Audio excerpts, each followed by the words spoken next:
Ladies and gentlemen, after 2 agonizing years of waiting, The Boys has finally returned for its 5th and final season. And let me tell you something right now, the showrunners did not come here to play around. They came here to absolutely destroy us emotionally, mentally, and spiritually. Within the very first episode of this farewell season, they had the audacity, the sheer unfiltered audacity to kill off one of the most beloved characters in the entire franchise. A character who has been on an incredible redemption journey since day one. A character who finally became the hero he always wanted to be, only to have his life ripped away in the most heartbreaking, poetic, and gut-wrenching way possible. But that's not even the craziest part. By the end of episode 2, we witness Homelander mourning over the body of his father, Soldier Boy, who seemingly succumbed to the deadly virus. But just as Homelander turns his back, Soldier Boy sits up, eyes closed, motionless, unnatural. And now the entire fanbase is losing their collective minds trying to figure out what the hell just happened. Today, we're doing a massive, no-holds-barred deep dive into the first 2 episodes of this final season.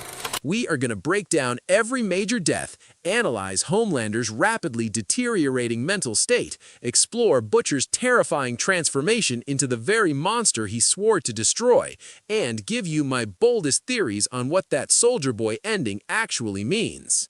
So grab your snacks, settle in, and just to let you know, this video will contain spoilers. Let's get into this absolute chaos. Let's address the elephant in the room immediately. The final moments of episode 2 left every single viewer with one burning question. Is Soldier Boy actually dead, or is something far more sinister happening? Here's what we know.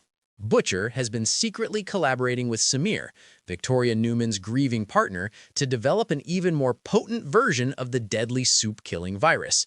The original virus from Gen V was already terrifying, capable of wiping out soups with brutal efficiency.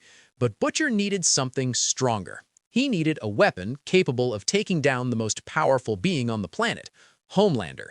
And what better test subject than Soldier Boy himself? Before Homelander rose to power, Soldier Boy was considered the single most powerful soup in existence. If this enhanced virus could kill him, it would theoretically work on Homelander too. The trap was brilliantly executed. Butcher lured Soldier Boy to Rockhart's home, knowing full well that the virus had already been released inside. We watched in horror as Rockhart slowly deteriorated, his body covered in the signature lesions we remember from Gen V.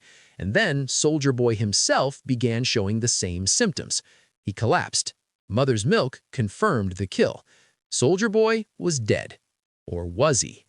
As Homelander stood over his father's corpse, mourning the loss of the only person he believed truly understood him, he eventually turned away. And in that exact moment, Soldier Boy's body suddenly sat upright.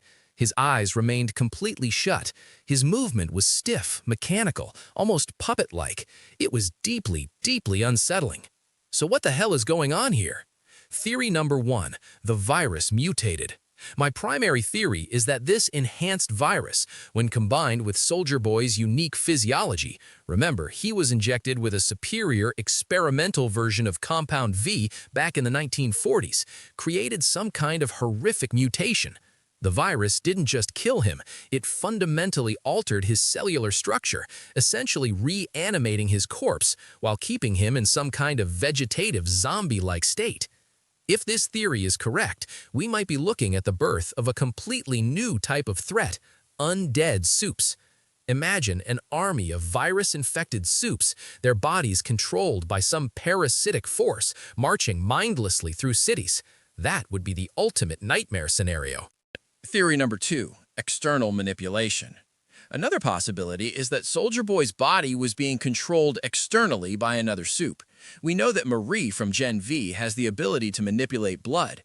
What if she, or someone with similar powers, was remotely controlling the blood inside Soldier Boy's corpse, forcing him to sit up as part of some larger plan to retrieve his body for analysis? There could also be an invisible soup in that room, physically manipulating his body without being detected. We've seen plenty of invisibility powers in this universe, so it's not outside the realm of possibility. Theory number 3, he's actually alive. The most straightforward theory is that Soldier Boy simply survived the virus. His body is incredibly resilient, having survived decades of torture and experimentation at the hands of the Russians. Perhaps the virus merely put him into a temporary death-like state, and his healing factor is slowly bringing him back. If this is true, then Butcher's entire plan just went up in flames. If the virus can't permanently kill Soldier Boy, it definitely won't work on Homelander. Regardless of which theory proves correct, one thing is absolutely certain. Soldier Boy's story is not over yet, and whatever he becomes next is going to be absolutely terrifying. If you thought Homelander was unstable in previous seasons, you haven't seen anything yet.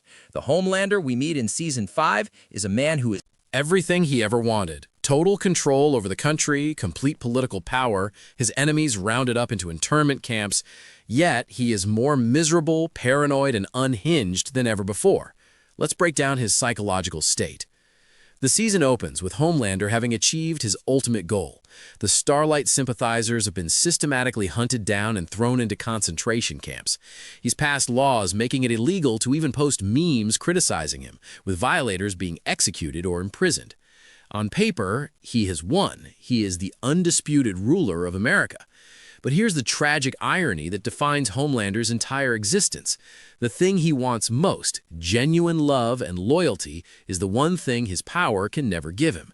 In one of the most disturbing scenes of these opening episodes, we see Homelander sitting alone in his quarters, surrounded by mutilated corpses. These were people executed simply because they had once liked a Starlight post on social media. Homelander didn't kill them out of strategic necessity. He killed them out of pure emotional fragility. The very existence of dissent, no matter how small, reminds him that he is not universally adored, and that reminder drives him to violence. We also witness him physically hitting himself in moments of frustration, a clear sign of severe psychological deterioration. This isn't a man in control, this is a man spiraling into complete madness. When Homelander stands over A-Train's coffin and delivers the line, "I guess the strongest man is always alone," he's not just mourning a fallen colleague, he's rationalizing his own isolation. He's telling himself that his loneliness is inevitable, a natural consequence of his superiority, rather than the result of his own monstrous behavior pushing everyone away. But here's the thing. Deep down, Homelander knows the truth. He's terrified. Terrified of Starlight, terrified of Butcher, terrified of the virus that could end his existence, terrified of being completely, utterly alone. And that fear is what makes him more dangerous than ever. The decision to decant Soldier Boy was entirely emotional, not strategic. Sister Sage, the only person in Homelander's inner circle with any actual intelligence, immediately recognized this as a mistake. She made Homelander promise that he wouldn't lose control when Soldier Boy inevitably died. He agreed. That promise is about to be broken spectacularly. With Soldier Boy seemingly dead, Homelander's final emotional anchor has been severed. The last person he believed could truly understand him is gone. And when a being with godlike power has nothing left to lose, the world itself becomes collateral damage. Brace yourselves. We are about to witness Homelander at his absolute worst. I need to take a moment to talk about A-Train's death, because honestly, it hit me way harder than I expected. This was genuinely one of the most emotional moments in the entire series, and it serves as a perfect conclusion to one of the best redemption arcs in modern television. Let's rewind to the very beginning. The pilot episode of The Boys opens with A-Train literally running through Huey's girlfriend, Robin, killing her instantly without a second thought. He was arrogant, selfish, addicted to Compound V, and completely indifferent to human life. He was everything wrong with celebrity superhero culture. But over 5 seasons, we watched this man transform. We watched him struggle with the consequences of his actions. We watched him battle addiction. We watched him reconnect with his brother and his community. And most importantly, we watched him slowly develop something he never had before, a conscience. In Season 4, A-Train finally made his choice. He decided he wanted to be an actual hero, not just a corporate mascot. And in Season 5, he proved it with his life. When Annie needed help breaking Huey, Frenchie, and Mother's Milk out of the internment camp, A-Train initially declined. It was too risky. Homelander would kill him. But then, in a moment of pure heroism, he showed up anyway. He saved their lives. He saved Huey's life specifically, the same man whose girlfriend he murdered in the very first episode. Full circle. And then came the chase. The imagery of Homelander pursuing A-Train through the darkness, his red laser eyes glowing like a demon from hell, was absolutely nightmare-inducing. A-Train ran faster than he ever had before, but it wasn't enough. Homelander was keeping pace, relentlessly closing the gap. But here's the detail that broke me. A-Train saw a girl crossing the street. In Season 1, he would have plowed right through her without hesitation. But this time, he swerved. He avoided her. And that split-second decision caused him to drop his protective glasses, forcing him to slow down, allowing Homelander to catch him. A-Train died because he chose to save an innocent life. He died as the hero he always wanted to be. His final words to Homelander were absolutely perfect. "What was I so afraid of? You're nothing. Take away those powers and what are you? A sniveling loser." He laughed in Homelander's face as he died. He robbed Homelander of the satisfaction of seeing fear. He went out on his own terms, with dignity and defiance. Rest in peace, A-Train. Your mother would have been proud. Hell, I'm proud of you. Let's talk about Billy Butcher, because this man has officially crossed the point of no return. Throughout the entire series, we've watched Butcher slowly transform from an anti-hero into something far darker. He's always justified his brutal methods by telling himself that he's the good guy fighting against evil supes. But in Season 5, that mask has completely fallen away. The season opens with Butcher doing a worldwide tour, tying up loose ends and preparing for his final confrontation with Homelander. This includes a visit to his dying father, a man who tormented him throughout his childhood, who shaped him into the broken, violent person he became. Before killing his father, Butcher delivers a chilling confession. "I'm turning into you." This is the most honest Butcher has ever been with himself. He recognizes that the cycle of abuse and violence that destroyed his childhood is now repeating through him. He has become the very thing he hated. And yet, he doesn't stop. He can't stop. He's too far gone. The most telling moment comes when Huey directly asks Butcher, "Is there any part of you left that's human in there?" Butcher's response? Complete silence. He has no answer, because he knows the truth. The humanity that once drove him, his love for Becca, his desire to protect the innocent, has been consumed by his obsession with revenge. Butcher doesn't care if he dies. He doesn't care if all the supes die. He doesn't even care if the entire planet dies. All he wants is to look Homelander in the eyes as he takes his final breath and whisper, "I won." The parallels between Butcher and Homelander have never been more explicit. Both men are products of abusive childhoods. Both men have lost the women they loved. Both men are willing to sacrifice anyone and everyone to achieve their goals. Both men deflect blame for their actions onto others. The only real difference, one of them has superpowers. And yet, in the midst of all this darkness, we get one tiny glimmer of humanity. The final shot of Butcher in Episode 2 shows him gently giving medication to his dog. It's the softest, most tender moment we've seen from him in years. Perhaps there's still a fragment of Billy. Butcher left inside that monster, but it's fading fast. While Homelander and Butcher spiral into darkness, the rest of the team is wrestling with their own demons. Starlight's survivor's guilt. Annie January is drowning in guilt. Thousands of people are dying in her name, rounded up, tortured, and executed simply for supporting her cause. Every notification on her phone represents another pocket of resistance being wiped out, another group of innocent people who believed in her and paid the ultimate price. She couldn't even look Huey in the eyes after being reunited with him. Why? Because she's ashamed of the things she's done over the past year. She's crossed lines, she's made impossible choices, and she knows that the idealistic hero Huey fell in love with no longer exists. Most significantly, Starlight has accepted that her own life is expendable. When confronted with the moral equation, 10,000 supe lives versus 8 billion human lives, she agreed without hesitation. She's ready to die if it means stopping Homelander. Kimiko's voice. After years of silence, Kimiko can finally speak. This is a major development that adds a new layer to her character. She tells Frenchie something profound. Perhaps the only way they can atone for all the lives they've taken is through their own deaths. This philosophy of redemption through sacrifice seems to be a major theme of this final season. Everyone on the team is carrying tremendous guilt, and they're all starting to accept that they might not survive this war. Mother's Milk's humanity. In a world where everyone is becoming more ruthless, Mother's Milk remains the moral center of the group. We see this when he allows the Countess of Crows to escape after she begs for her life. This decision will almost certainly come back to haunt him. Butcher will be furious, the Countess might become a problem later, but in that moment, MM proved that he's still capable of mercy, something increasingly rare in this universe. However, MM is clearly struggling. A year in the internment camp has traumatized him. Being separated from his family is destroying him. The alcohol reliance is getting worse. He's holding it together on the surface, but cracks are starting to show.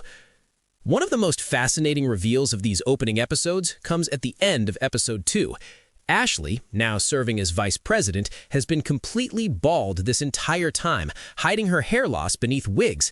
This explains why we kept hearing her inner thoughts throughout both episodes, a narrative device that initially seemed random, but now makes perfect sense.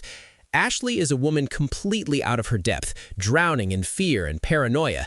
She's not a true believer like some of Homelander's followers. She's a hostage, trapped in a position of power she never wanted, terrified that any wrong move will result in her death.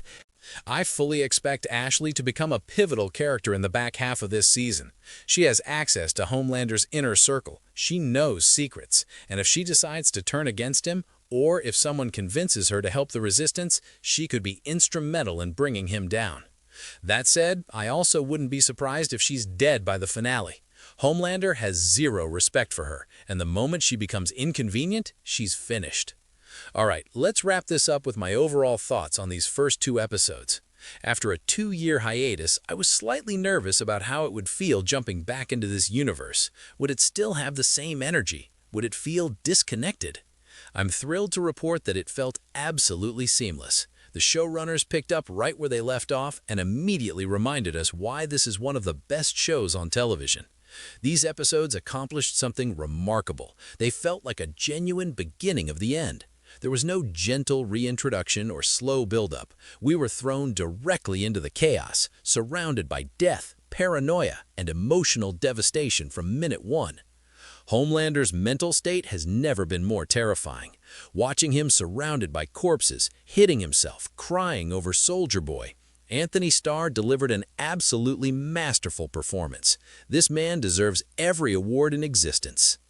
A-Train's death was the emotional gut punch of the premiere. His redemption arc is genuinely one of the best character journeys in recent television history, and the way they concluded it was perfect. Butcher continues to blur the line between hero and villain, and Karl Urban brings such raw intensity to every scene. The pacing of episode 1 was slightly choppy due to Butcher's globetrotting, but episode 2 tightened everything up beautifully. I'm actually glad we're getting weekly episodes from here on out. As much as I love binge watching, I want this final season to last as long as possible. I'm not ready to say goodbye. But now I want to hear from all of you. What do you think happened to Soldier Boy at the end? Is he truly dead, zombified, or being controlled by someone else? And how do you think Homelander will react now that his father is gone? Drop your wildest theories in the comments below. If you enjoyed this breakdown, smash that like button, subscribe to the channel, and turn on notifications so you don't miss our breakdowns of the rest of this incredible final season. I'll see you in the next one.